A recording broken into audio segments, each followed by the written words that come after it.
Bonjour et bienvenue dans cette nouvelle capsule de Confidence en toute liberté. Je suis Sonia Chenevier, coach d'affaires et accélératrice de réussite. J'accompagne les entrepreneurs à multiplier par 2, par 3 leur chiffre d'affaires et à obtenir plus de liberté dans leur activité. Et aujourd'hui, j'ai le plaisir d'être en compagnie de Frédéric et Annie, ou plutôt Annie et Frédéric, on va le faire quand même les dames à l'honneur, de Draguignan Immobilier. Donc vous êtes une agence basée à Draguignan depuis 2013 et vous êtes un couple dans la vie comme dans le pro, et puis vous gérez une équipe, je crois, de 5 personnes, c'est bien ça? Tout à fait.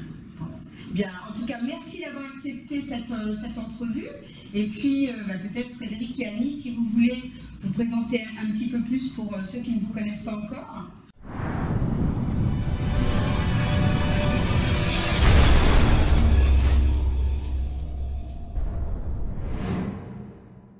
Oui. Alors moi je m'appelle. Alors moi je m'appelle Annie Agopian. Je suis dans l'immobilier depuis 10 ans et je suis la co-gérante de l'agence. Très bien, tu t'occupes. Alors je m'occupe de mes clients acheteurs et vendeurs du début jusqu'à la fin dans leur démarche pour vendre leur maison, leur appartement, leurs locaux commerciaux et donc pour mes clients acquéreurs également. Donc je m'en occupe du début jusqu'à la fin du projet jusqu'à la réalisation de leur projet. Parfait. Frédéric? Bien, moi, je suis dans mes fonctions, je suis chargé de la gestion générale de l'agence, plus particulièrement de la gestion des grands comptes, des clients, et tout particulièrement dès lors qu'il y a des problématiques techniques, juridiques, je vais intervenir pour d'abord identifier et trouver des solutions à ces différentes problématiques pour que nos différents collaborateurs puissent aller au bout de leurs affaires. Super. Alors, tous les deux, est-ce que vous avez une anecdote ou un moment clé dans votre carrière qui vous a conduit à l'immobilier, justement? Alors, moi, oui. Moi, j'étais assistante commerciale au départ, donc rien à voir avec l'immobilier. Et puis, un jour, j'ai loué une maison et en parlant avec l'agent immobilier, j'ai dit si vous voulez, je peux venir négocier pour vous et vos clients. Si vous cherchez une négociatrice, je suis partante. Sur le ton de la plaisanterie, et puis il m'a dit écoutez, si vous voulez bien, pourquoi pas. J'ai passé un entretien avec lui la semaine suivante. Un entretien d'embauche, et puis la semaine suivante, je travaillais avec lui. Direct. Voilà, c'est le feeling qui est passé. C'est exactement ça, c'est le feeling qui est passé, et de son côté et de mon côté. Aussi, il m'a donné l'envie parce qu'il m'a expliqué ce que c'était l'immobilier et ce qu'on pouvait faire dans l'immobilier. Et je suis là 10 ans après. Génial. Voilà. Donc en fait, tu as changé de métier en pratiquement quelques minutes, tu as envie de dire. Exactement, en quelques minutes, et c'était pas du tout prévu. Ok, super.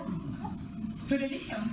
Alors moi, j'ai une expérience dans un métier qui était lié à la construction, donc tout ce qui était domaine technique et juridique, je le connaissais, mais ce n'était pas directement lié à l'immobilier. Et puis, après avoir rencontré Annie, avec qui j'ai découvert un petit peu ce métier, un jour, elle m'a invité à une convention nationale du réseau dans lequel elle était, qui est le réseau immobilier. Donc cette convention avait lieu à Bordeaux, donc je me suis invité à cette convention en observateur.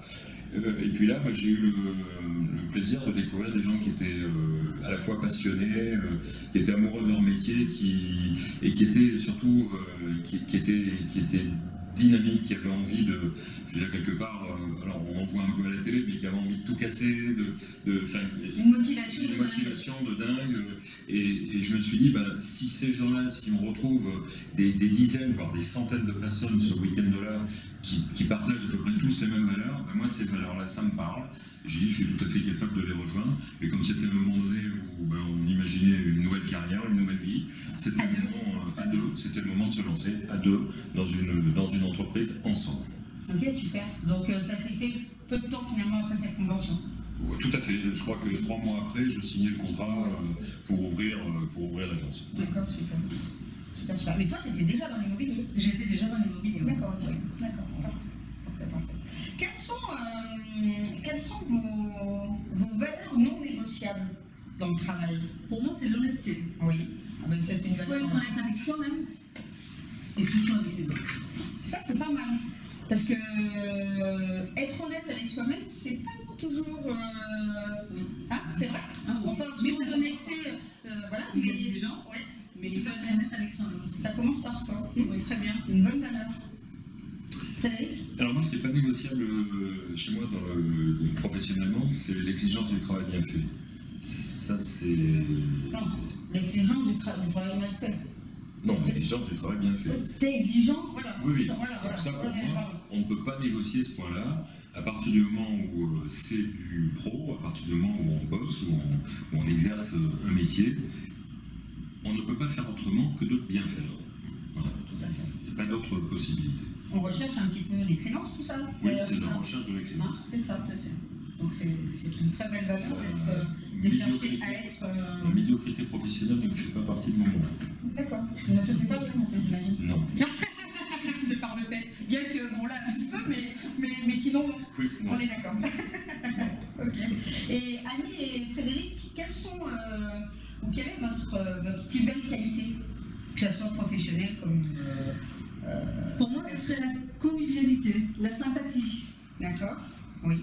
C'est la qualité qu'on te reconnaît. Voilà. C'est la qualité qu'on me reconnaît. Les clients aiment. Je pense que si on posait la question à 100 clients, bah, les 99 vont dire ça. Bon, il y a toujours un qui va dire Oui, autre chose sûrement, mais voilà. C'est ce qui revient. Oui, c'est ce qui revient. Ouais. C'est important d'avoir effectivement cette proximité et d'accueillir, parce que finalement vous êtes quand même une agence où on accueille les gens. Disons que le premier regard, c'est très important. Le premier regard, premier sourire. Tout à fait. Monsieur Frédéric. L'une des qualités, enfin la qualité essentielle, elle n'est pas forcément utile de premier abord dans notre métier, mais c'est la fidélité, c'est l'engagement. C'est le fait d'être fidèle dans les engagements pris, quels qu'ils soient, c'est d'aller jusqu'au bout, d'avoir cette valeur de l'engagement et de jamais faire demi-tour au milieu du gué. C'est quelque chose qui pour moi n'est pas... C'est le respect de la parole donnée. Respect de la parole donnée, c'est une valeur forte du travail. Effectivement, tous ceux qui réussissent ont enfin, pour moi, hein, je suis assez d'accord. Je crois que c'est nécessaire. Ah ben oui, c'est indispensable. C'est indispensable. Si on retourne sa veste et qu'on change d'avis et qu'on ne tient pas sa parole, ça ne peut pas fonctionner. Ça peut faire un one shot, mais ça ne sera pas exactement. C'est pas durable. C'est ça. Il faut avoir un business qui perdure et pour avoir une réputation, une bonne réputation, effectivement, il faut être fidèle. Puis fidèle aussi, je crois que c'est ton cas, d'être fidèle aussi dans les partenariats qu'on peut faire. En amitié, oui, complètement. Voilà, c'est ça. On n'a pas le droit de. Je veux dire, après, on n'est pas forcément d'accord sur tout. Et on a le devoir de se le dire, notamment quand on n'est pas d'accord. Et si à un moment donné on doit changer de direction, il n'y a pas de problème, on a le droit de changer d'avis. Mais il faut le dire. Mais il faut le dire. C'est-à-dire qu'on doit être, entre guillemets, clair et transparent vis-à-vis de ses partenaires, vis-à-vis de ses clients, vis-à-vis du monde professionnel. Ça ne nous rend pas pour autant dans l'obligation de dire oui à tout. On est bien d'accord. La fidélité, c'est pas forcément dire oui. Ça serait même peut-être même le contraire. Peut-être, oui. Tu dis quelque chose qui me vient, ça c'est plutôt non d'ailleurs. Pas des dents, on a parlé de votre qualité. Alors on va parler évidemment du petit défaut, de la petite faiblesse à améliorer, ça serait quoi? Alors je dirais vraiment tout petit le défaut. Hein. Oh mais bien sûr Annie, bien sûr, tu n'as que des qualités. Exactement. Exactement. Voilà. Non, moi le petit défaut, et ça malheureusement, voilà, j'ai du mal avec ça. Je ne sais pas dire non, mais alors, surtout auprès de ma famille dans ta sphère privée, de mes amis. Oui, tu es quelqu'un de généreux. En fait, voilà, c'est ça, je veux toujours faire plaisir, donc j'ai du mal à dire non. D'accord. Ah oui, c'est vrai que des fois, on s'oublie, hein. Exactement, on s'oublie. Je fais passer les gens avant moi. D'accord, oui. Il y a beaucoup de monde qui passe avant toi. Ça c'est fait, c'est dit. On ne vous prend pas, hein. Voilà. J'en fais partie. Ah ben, j'entends bien, je fais un petit message qui n'est absolument pas subliminal. Ça c'est fait. Moi, l'un des défauts, c'est je suis sans concession, je suis quelqu'un d'entier. Et parfois, ça peut être sans filtre. Sans filtre, oui. Oui. diraient certains présidents, mais il n'y a pas de relation, c'est pas pour ça que je le dis, mais et parfois l'absence de filtre fait que on ne prend pas forcément de gants et des fois le message est peut-être reçu de manière un peu difficile, un petit peu brute, mais j'ai du mal à travestir la vérité, c'est-à-dire que la vérité, quand je pense que la vérité est là, voilà, il y a un peu brute de fonderie, hein, c'est ça? Ouais, on peut dire ça comme ça, un peu brute de fonderie, donc ça peut de temps en temps être mal ressenti, mal vécu, c'est quand même, on va dire, souvent un petit défaut un peu masculin, sans vouloir être... Oui. Un peu machiste, tu veux dire? Non, pas du tout. Au contraire, non, masculin, c'est-à-dire c'est un petit défaut. Les femmes mettent des fois un peu plus de rondeur, un peu plus de poésie. Oui. Tu vois, quand... c'est vrai que quand on dit ami de la poésie, bonsoir, bon, c'est souvent par rapport à des blagues masculines, par exemple. Oui, tout à fait, oui, je suis d'accord. Donc, ok, bon, c'est un petit défaut qui est là, que tu travailles peut-être, ou pas? Oui, si je me suis préparé, si je sais que la difficulté, si je sais que je vais rencontrer la difficulté, bien évidemment, je vais essayer de l'anticiper et de mettre un peu de rondeur. Mais parfois, au cours d'une discussion, on arrive sur un terrain glissant. Et là, Frédéric. Il y a même des gens qui parfois sont demandeurs de la vérité. Et quand on leur annonce, elle est des fois un peu difficile à entendre. Ah oui, toute vérité n'est pas bonne à entendre. C'est pour ça qu'elle est souvent pas bonne à dire. Oui, c'est pour ça qu'il faut, bon, des fois chercher un petit peu on dit, mais de toute façon, voilà, c'est des petites faiblesses, c'est justement ça qu'on essaye de travailler au fur et à mesure du temps. Mais ça revient aussi au caractère entier. C'est clair. C'est blanc ou c'est noir. Oui, avec des nuances quand même, mais quand même. Mais bien, je vais pas expliquer que ça c'est une feuille grise ou bleue ou verte. Non, il y a des questions là. Voilà, donc on est d'accord. On va pas. C'est notre petite feuille de pompe. En vous remerciant, M. Frédéric, de l'avoir signalé devant la France entière. Ça c'est fait. Mais j'assume très bien. C'est normal. Non, mais il n'y a pas de souci. Il n'y a pas de souci. Très bien, ok. Bah voilà, c'est très bien. Qu'est-ce que... Ben oui. Lorsque vous avez... Alors, quand on est dans l'entrepreneuriat, les êtres humains, on ne va pas non plus se mentir, il y a des jours c'est plus facile que d'autres. Il y a des jours où on se réveille parfois avec des pensées un peu négatives, de moins bonne humeur que d'autres. Qu'est-ce que vous faites tous les deux pour retrouver votre bonne humeur et chasser un petit peu cet état moins bien? Moi, je commence ma journée avec de la musique. Ah oui, ça me détend. La plupart du temps, je chante en même temps. Ah cool. Ah oui, je chante en même temps. Ça me détend, j'oublie tout le reste. Et là, je démarre bien ma journée. Ok, super. Frédéric, je vais te demander, tu me rapproches un tout petit peu, je sais pas. Alors, si vraiment les pensées sont fortement négatives et que j'ai pas envie de lutter avec moi-même, je pense que je vais rester couché. Tu le fais donc? Ouais. D'accord. Ouais, voilà, quand tu es de toute façon, si je sais que ma journée va être gâchée parce que il y a trop de choses qui vont mal et que j'ai pas envie de faire un travail sur moi-même, les deux à la fois, je me dis tant pis, t'as pas envie de lutter et ça va pas. Donc et puis c'est terminé, donc j'en profite pour faire un peu vide, un peu de repos, et puis après ça repart.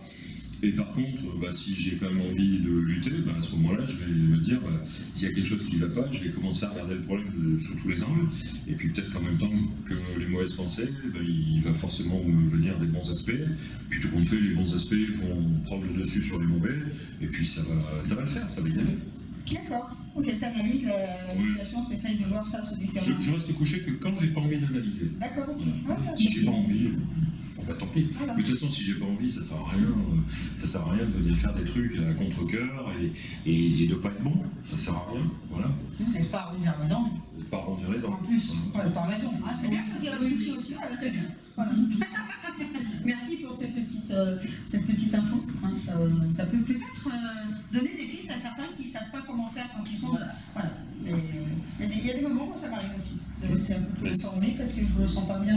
Sans plaisanter aucune, on le dit à nos collaborateurs, si vraiment un jour vous n'êtes pas dedans, vous n'avez pas le moral, enfin je veux dire, ça peut arriver, on a des problèmes personnels, etc.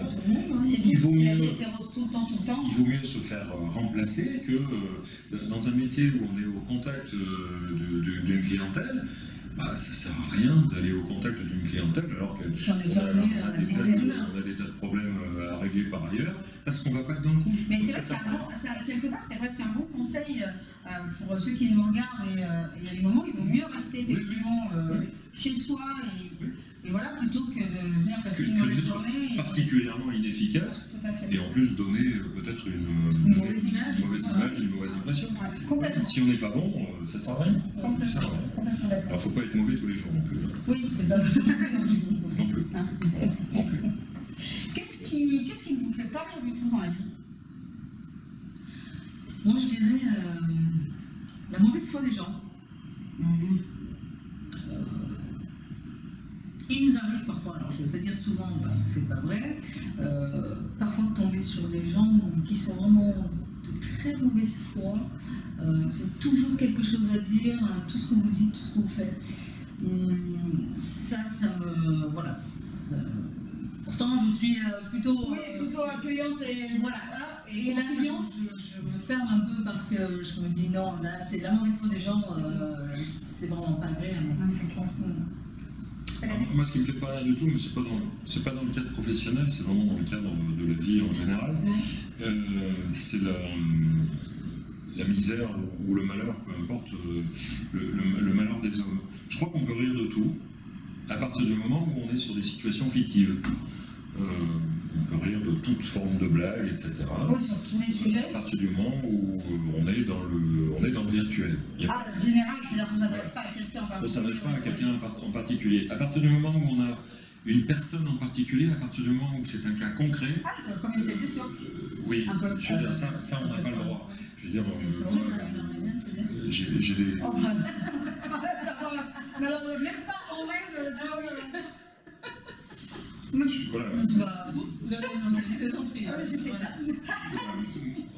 En particulier, on n'a pas le droit de se moquer du malheur des autres quand il est, je veux dire, quand il est avéré. Après, si on est dans le fictif, c'est pas très grave. Tant qu'on reste... La méchanceté gratuite, en fait. La méchanceté gratuite, ça, c'est pas possible. Ça te fait pas rire. Non, ça me fait pas rire. Moi, c'est clair, c'est pas drôle. Qu'est-ce que... si vous aviez quelqu'un qui vous a inspiré dans votre vie, une sorte de mentor, quelqu'un qui en lit, derrière, vous a peut-être inspiré soit ça peut être votre métier, ça peut être une philosophie, etc. Est-ce que vous avez des mentors comme ça, des personnes qui ont compté ou qui comptent encore dans votre vie? Alors, il y a peut-être des femmes qui vont me détester, mais moi je dirais que c'est mon mari. C'est mignon ça, oh là. Oui, alors pas parce qu'il est là, c'est... pas du tout. En fait, mon mari m'a donné envie de me lancer dans ce qu'on est en train de faire, dans l'entrepreneuriat. Il m'a donné envie et il m'a aidé la force à arriver à ce que je fais aujourd'hui, à arriver à faire ce que je fais aujourd'hui. Donc oui, quelque part, alors mentor c'est peut-être un grand mot, mais c'est lui qui m'a aidé, qui m'a poussé et qui m'a encouragé à le faire. Voilà, c'est bien. Super. Merci. Moi, c'est depuis gamin, j'étais passionné de science et j'ai eu l'occasion de lire et de voir des reportages sur un homme qui s'appelle Hubert Reeves, qui est un astrophysicien d'origine canadienne, qui est un grand spécialiste de l'astrophysique, donc de la création de l'univers. Et il m'a toujours, je veux dire, il m'a appris à me questionner sur des choses, la création de l'univers, le Big Bang, l'instant zéro, les premiers instants. Ouais, une grosse question existentielle. Une grosse question existentielle. Et en fait, il m'a appris une chose, c'est que on n'avait pas la maîtrise de tout, on n'avait pas le savoir sur tout, et que même les plus érudits, même les plus grands savants ne savent pas tout. Donc quand on se dit ça, ça nous rassure un peu nous, parce qu'on sait encore moins peut-être, mais eux-mêmes sont toujours à la recherche. Et puis dans un deuxième temps, c'est aussi la création de l'univers. On se pose des questions, l'origine, le temps zéro. Et puis c'est le premier dont j'ai entendu parler de avant. Avant le temps zéro. Avant le Big Bang. Avant le Big Bang. Donc, avant la création de l'univers. C'est des vraies questions existentielles, donc qui ramènent à plein d'autres choses spirituelles. Donc je pense que c'est quelqu'un qui m'a beaucoup apporté dans ma façon d'anticiper le monde, de réfléchir aux choses, de réfléchir qu'est-ce qu'on est, d'où on vient et où est-ce qu'on va. Ah, chouette. Ah, donc, ok. Des points en commun. Ok. Par rapport à, on a parlé des mentors, est-ce que dans vos lectures, vous auriez un livre que vous avez lu et que vous pourriez conseiller aux gens qui nous regardent, à la génération future? Par exemple, s'il y avait un livre que vous pourriez offrir aux jeunes, ça serait lequel?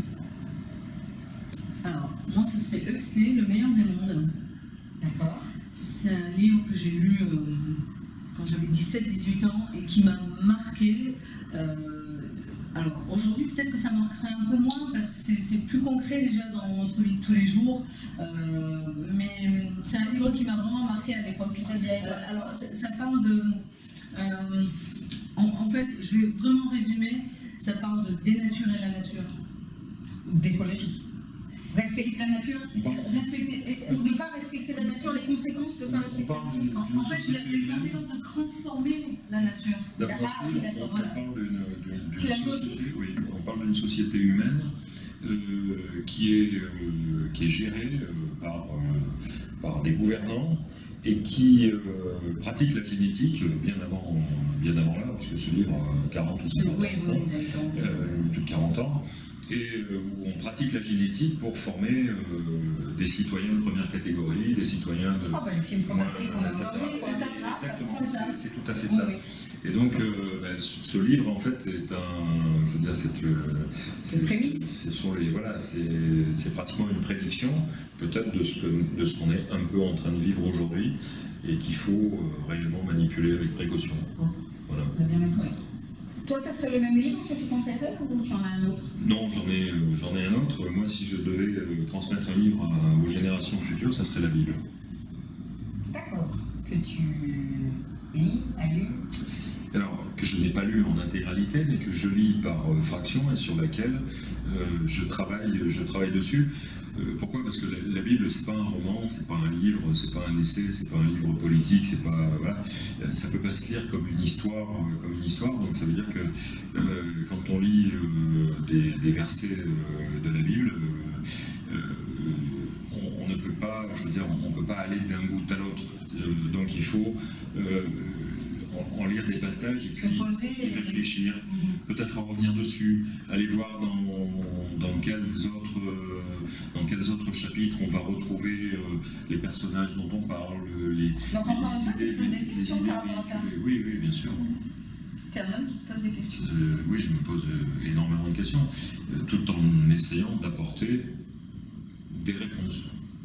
Ouais. Les miennes. D'accord. Oui, tu cherches à comprendre les choses, le pourquoi du comment, et des questions qui sont quand même un peu profondes. Ok, cool. J'ai oublié la question que je dois vous poser. Ah bah bien sûr. Quelle est votre citation fétiche? Ah, j'adore celle-là. Je dirais, quand il faut y aller, il faut y aller. Bah oui, on n'a pas d'autre choix. Et dans notre métier, c'est tous les jours. Quand il faut y aller, il faut y aller. Donc ça, pour moi, c'est important. On procrastine pas. Ah bah non, c'est... Il faut, voilà. Entrepreneur, quand il faut y aller, il faut y aller. Mais on ne remet pas demain. Et on y va tous les jours. Alors, je ne suis pas sûr que ça soit une citation d'ailleurs. C'est une phrase. Non, c'est une phrase. C'est une phrase que certains collaborateurs ont pu voir coller dans l'agence. Pour expliquer. Dans l'agence, non. Dans les toilettes de l'agence. Mais il fut un temps où il était un peu partout. J'y suis passée alors. Oui, mais il fut un temps où il était un peu partout. Ah oui, mais là, voilà. C'est très simple. C'était pour la petite anecdote. Le but à atteindre, c'est vite et bien. Mais le chemin pour l'atteindre, ça commence par bien. on revient un petit peu à l'importance d'être rigoureux. Et... Oui, l'importance, l'exigence du travail bien fait. Rien ne sert de courir, il faut partir à l'heure. Ouais. Je crois que c'est une valeur vraiment très forte chez toi, comme tu l'as dit, ta valeur non négociable. Oui. C'est pour réussir et pour avoir... Si on ne sait pas bien faire les choses, ça ne sert à rien. Ça ne peut pas fonctionner. Ça ne peut pas fonctionner, c'est du temps perdu. Donc c'est pour ça que je dis que l'objectif c'est vite et bien, ça veut dire qu'on maîtrise vraiment le sujet et qu'on est capable d'avancer très vite. Mais si on ne maîtrise pas son sujet, ça ne sert à rien. Donc avant de se lancer vraiment dans l'entrepreneuriat, ou en tout cas, pas forcément avant, mais même tout au long de sa carrière, c'est bien de se former, de continuer à être à la page de ce qu'on fait, etc. Dans les législations, peu importe le métier dans lequel on est, il faut viser l'excellence, je suis assez d'accord avec ça. On ne peut pas considérer que c'est bon, de toute façon on sait, on a appris, donc on peut y aller, etc. Et puis ad vitam oui, c'est ça, on verra bien ce qui se passe. Considérer qu'on est bon, non, je veux dire, à un moment donné, il faut se remettre en question. Les technologies évoluent, les méthodes évoluent, les lois évoluent. Tout évolue de plus en plus vite en plus. Donc c'est vraiment primordial de se former. Moi je peux passer pour un coton, mais quand j'ai commencé ma carrière professionnelle, on avait des radios d'entreprise. Et après on est passé au Radiocom 2000 avec la valise. Et après on est passé avec des téléphones portables qui pesaient 1 kg. Et quand bon là t'as perdu tous ceux qui ont moins de 30 ans. Tout le monde a changé de chaîne. Aujourd'hui j'ai un iPhone. Allô quoi. Allô. Ok. C'est le cas de le dire. Ok, parfait. Donc l'excellence, faire le travail bien fait. Ok, parfait. Qu'est-ce que vous faites quelle est la phrase parce que des fois on ne démarre pas forcément bien la journée. Quelle est la phrase que vous vous dites le matin? La première phrase, la première chose que vous vous dites le matin? Je peux. Je t'en prie, si tu es radio libre. J'espère qu'Annie a préparé le petit déjeuner. Ah ben voilà. C'est vrai. Et moi je me dis, c'est encore moi qui prépare le petit déjeuner. C'est le rituel du matin. D'accord, ok, ben, c'est bien. Elle le prépare le matin? La plupart du temps, oui. D'accord. Tous les jours. Ok. Ça c'est la notion du temps. Sauf les œufs au plat et il faut bien que je te laisse faire quelque chose. Quand même. Bon, voilà. Ok, super. Vous savez tout de notre vie. C'est ça. Même ce qui est affiché dans le livre. Ah, vous attendiez pas ça. On parlait d'excellence, on va rester dans l'excellence. C'est quoi la définition? Je reviens sans filtre. Sans filtre. Bon, voilà. C'est ça. Je mettrai un petit carré rose. Quelle est la définition de l'excellence, justement, dans votre métier? Alors, l'excellence pour moi, c'est de faire des choses bien et de satisfaire nos clients. Quand je dis nos clients, ce sont aussi bien les vendeurs que les acquéreurs. En fait, de participer à leur projet de vie, parce que c'est un projet de vie, quand ils vendent, quand ils achètent. Et lorsqu'on arrive au bout de ce projet qu'ils avaient prévu et qu'on y arrive bien dans de bonnes conditions, les deux sont contents. Les deux sont contents. Pour moi, ça c'est l'excellence. Ça veut dire qu'on a réussi à faire les choses comme il fallait et à satisfaire tout le monde. Complètement d'accord. Frédéric? Moi, je vais résumer ce qu'Annie vient de dire. C'est quand le vendeur et l'acheteur nous disent qu'ils sont contents de ce qu'on a fait. Qui nous disent merci. Et qu'ils nous disent merci. Et qu'ils ont le sourire. Un sourire, c'est vrai que ça vaut tous les mots. C'est clair. Parfait, merci. Quels sont les conseils, peut-être 2-3 conseils que vous pourriez donner aux gens qui ne se lancent pas forcément dans l'immobilier, mais ça peut l'être, ou dans l'entrepreneuriat tout simplement? Les jeunes ou ceux qui sont dans le salariat aujourd'hui et qui aimeraient se lancer dans l'entrepreneuriat. Ce serait quoi les 3 conseils?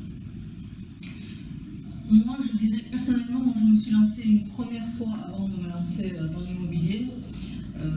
Moi, je dirais de bien réfléchir, de bien étudier son marché et de ne pas foncer tête baissée en se disant non mais c'est bon, de toute façon ça va aller. Donc de bien réfléchir avant de faire quoi que ce soit pour éviter qu'on se casse la gueule. Oui. Voilà. C'est ce qui t'est arrivé. C'est ce qui m'est arrivé.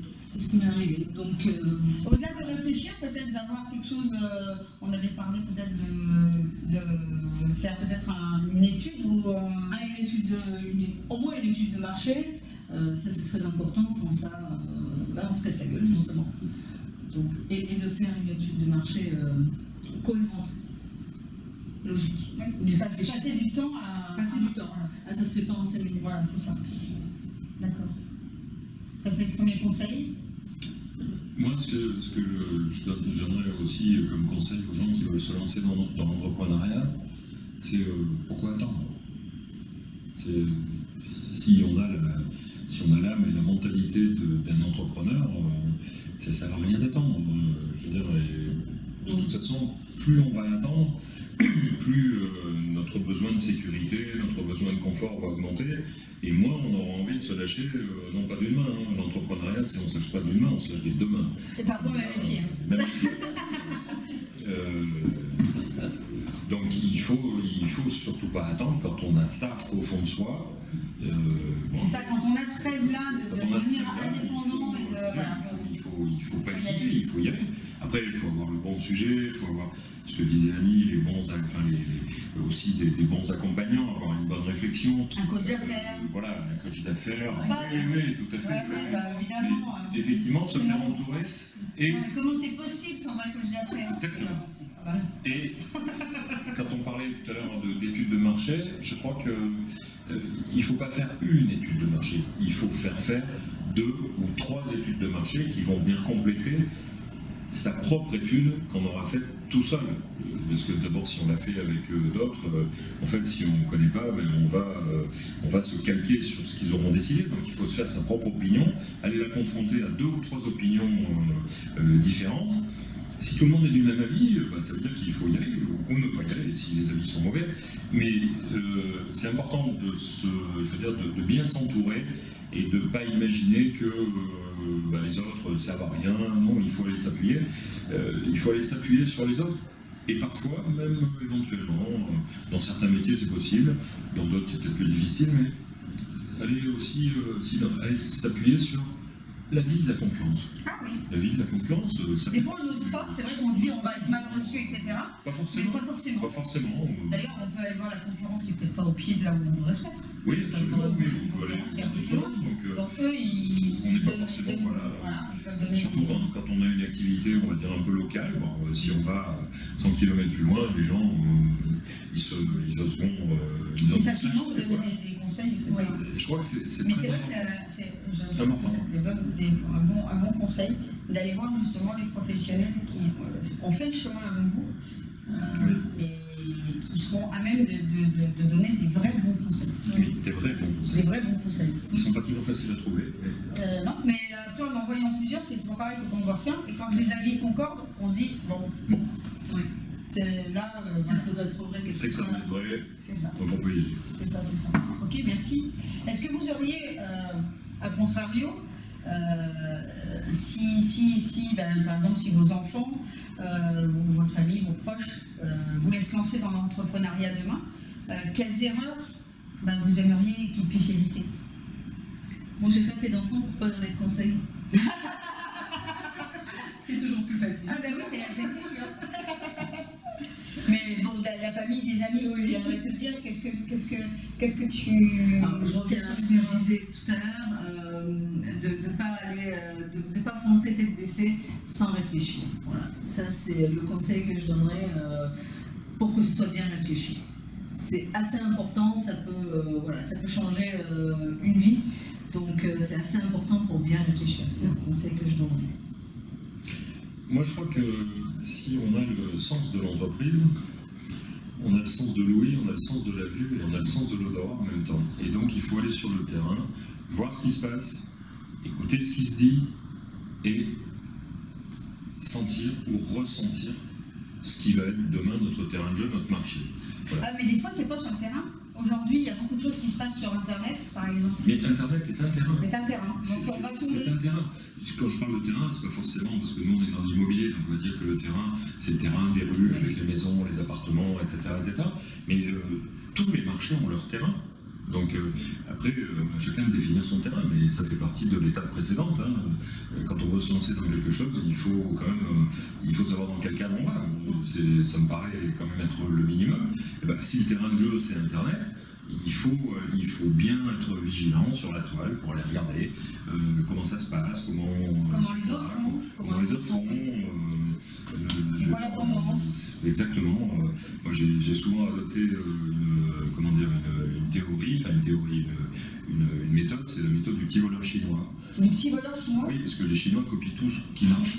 Donc à un moment donné, je me dis, on n'est pas plus bête que les Chinois, donc allons faire comme les Chinois, allons regarder comment font les autres. Et puis déjà, on a appris beaucoup de choses. Ouais. C'est ce que j'appelle moi la modélisation.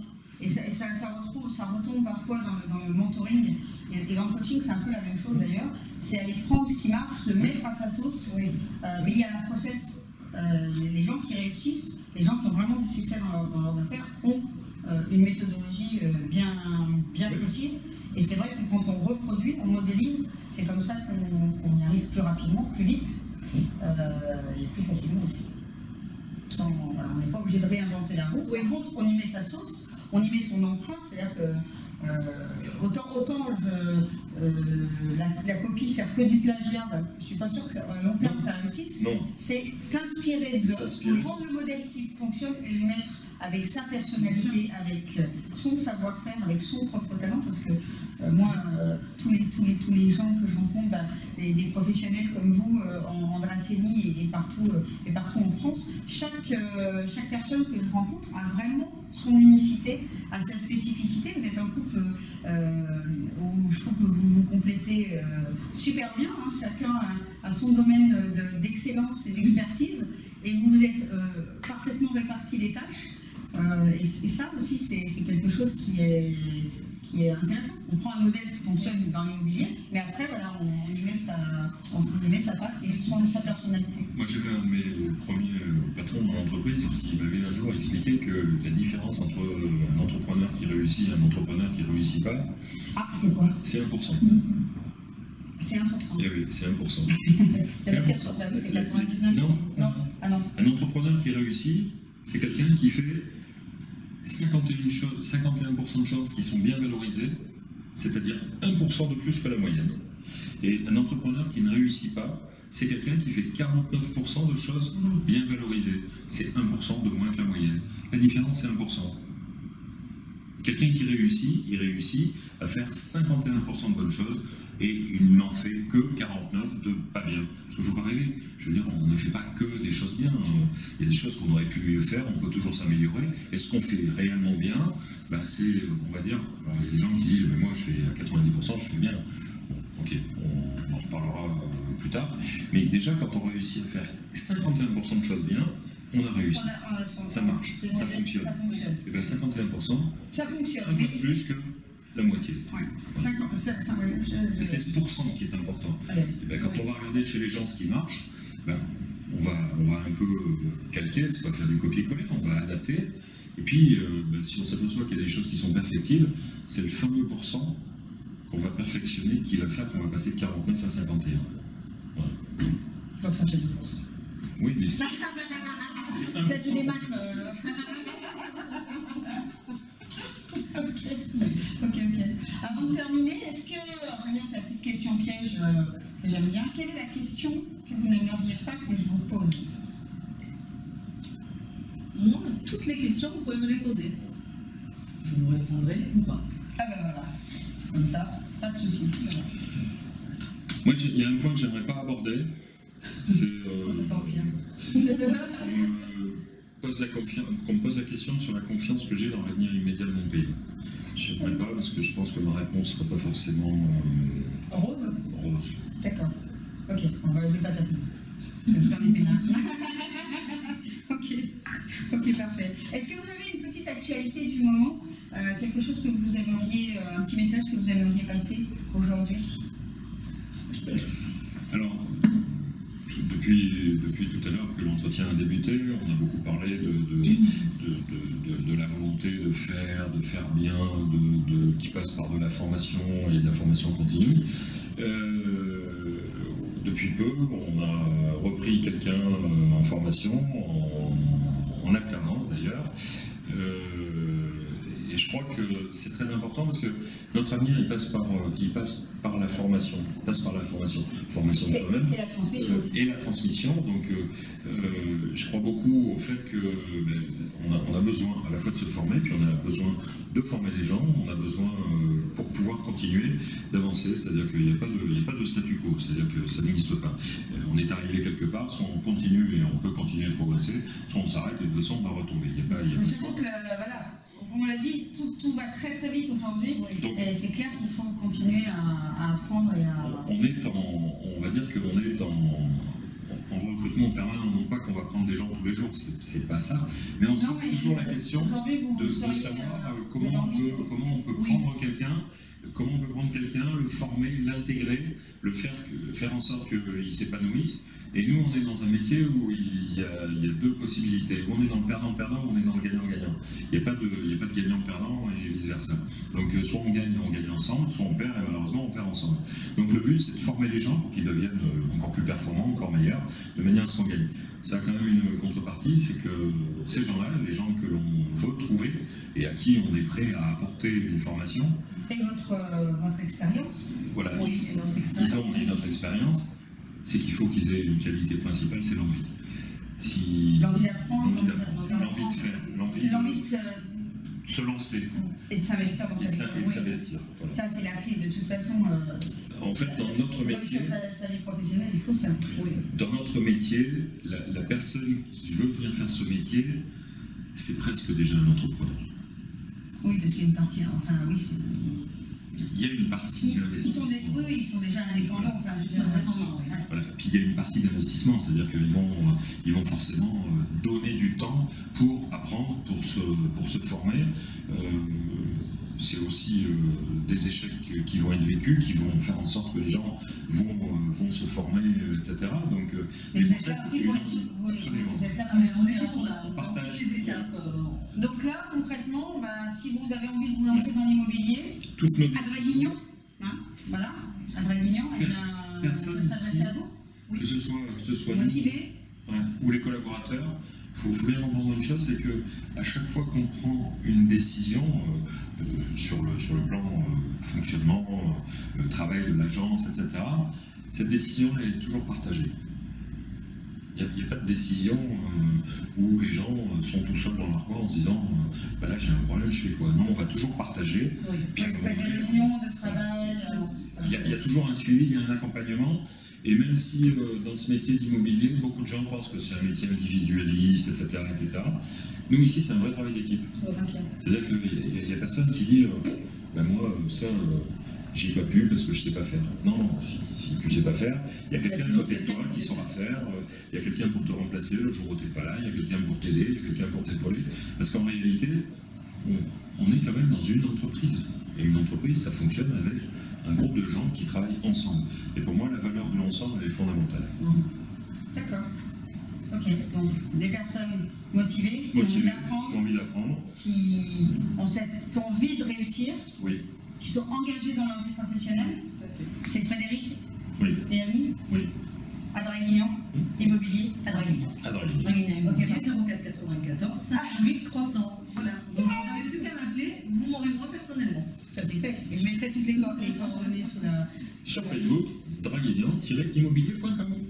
Sur Facebook Non, c'est ton adresse mail. Draguignan-immobilier. Là tu parles de ton site internet. Facebook, d'accord, pardon. Mais je mettrai toutes les coordonnées sur la vidéo. Merci beaucoup. Merci beaucoup pour cet entretien. Merci pour toutes ces petites pépites. Et puis voilà, nous on se retrouve très bientôt sur une autre capsule. Et puis en attendant, si vous avez envie de vous lancer dans l'entrepreneuriat, si vous êtes entrepreneur et que vous avez envie de développer votre chiffre d'affaires, eh bien je vous propose de prendre rendez-vous avec moi, une session gratuite de coaching. Voilà, ça durera 45 minutes. Vous trouverez le lien sous cette vidéo. Et puis on se retrouve bientôt. Et puis on vous embrasse tout fort. Merci. À bientôt. Merci. Ciao, ciao. À bientôt. À bientôt.